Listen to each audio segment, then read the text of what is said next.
Hello दोस्तों, एक नई कहानी के साथ मैं पारुल मिश्रा आज फिर से हाजिर हूँ। कहानियाँ लोगों को जीवन का अर्थ समझने में मदद करती हैं। पीढ़ी दर पीढ़ी कहानियाँ सुनने और सुनाने की परंपरा चली आ रही है। क्या आपको अपने जीवन में कहानियाँ सुनाने वाला कोई व्यक्ति याद है? आपको कहानियाँ कौन सुनाता था? आपके पिताजी, आपकी माँ, दादा दादी या आपके भाई बहन? क्या आपको कोई कहानी याद है? वे क्यों खास लगती थी? अपने जवाब कमेंट बॉक्स में जरूर पोस्ट करें। चलो दोस्तों, अब हम कहानी की तरफ चलते हैं। एक बार की बात है, एक नदी में बहुत से मेंढक रहा करते थे। एक दिन उनमें से एक मेंढक ने सोचा कि यार ये भी कोई जिंदगी है। अब यहाँ बहुत बोरियत होने लगी है। अब तो मैं कहीं बाहर घूमने जाना चाहता हूँ और दुनिया देखना चाहता हूँ। इसलिए जाते जाते उसने ये बात अपने दोस्त को भी बताई और उसे भी साथ चलने को कहा।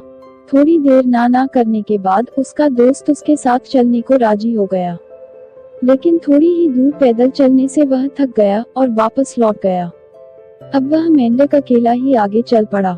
चलते चलते उसे रात हो गई और अंधेरे के कारण वो एक गहरे कुएं में जा गिरा।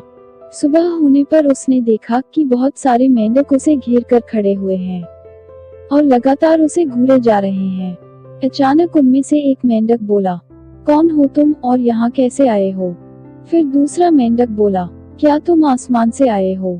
इस पर नदी का मेंढक बोला, नहीं, मैं तो नदी में रहता हूँ और मैं दुनिया घूमने निकला था। रात के अंधेरे की वजह से मैं इस कुएं में गिर गया।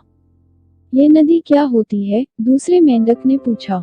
नदी के मेंढक ने कहा, अरे नदी बहुत बड़ी होती है, उसमें खूब सारा पानी होता है और लाखों प्राणी उसमें रहते हैं।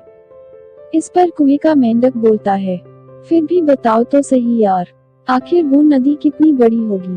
अरे भाई, अब मैं क्या बताऊं तुमको, वो सच में बहुत बड़ी होती है। नदी के मेंढक ने कहा, क्या वो नदी इतनी बड़ी होगी? एक छोटे मेंढक ने दोनों हाथ फैलाकर कहा। नदी का मेंढक फिर से बोलता है, नहीं भाई, वो इससे भी बहुत बड़ी है। क्या वो इससे भी बड़ी है? दूसरे बड़े मेंढक ने दोनों हाथ फैलाकर कहा, हाँ, वो इससे भी बहुत बड़ी है। नदी के मेंढक ने कहा। ये सुनकर सभी मेंढक एक दूसरे का हाथ पकड़कर बोले, अब इससे बड़ा तो कुछ भी नहीं हो सकता। बोलो क्या कहते हो? अब नदी का मेंढक इस बात को समझ चुका था कि इन कुएं के मेंढकों ने इस कुएं से बाहर की दुनिया को देखा ही नहीं है, तो अब वो किसी अजनबी की बात को सच क्यों मानेंगे? इस कुएं में रहकर इनकी सोच भी छोटी ही हो गई है। इसलिए अब नदी के मेंढक ने भी सबकी हाँ में हाँ मिलाते हुए कहा, हाँ, इससे बड़ा दुनिया में कुछ भी नहीं है। और इस प्रकार नदी के मेंढक ने उस कुएं को ही अब अपना घर परिवार मान लिया।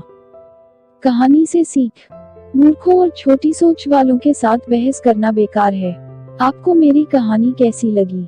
कमेंट बॉक्स में बताइए ताकि मैं आप लोगों तक अच्छी अच्छी कहानियां ला सकूं। हमारे चैनल को सब्सक्राइब करना ना भूलें और साथ ही वीडियो को लाइक करें और इस वीडियो को अपने दोस्तों के साथ इंस्टाग्राम, फेसबुक और व्हाट्सएप पर शेयर करें। नई नई मजेदार कहानियों के नोटिफिकेशन के लिए बेल आइकॉन को जरूर दबाएं। धन्यवाद।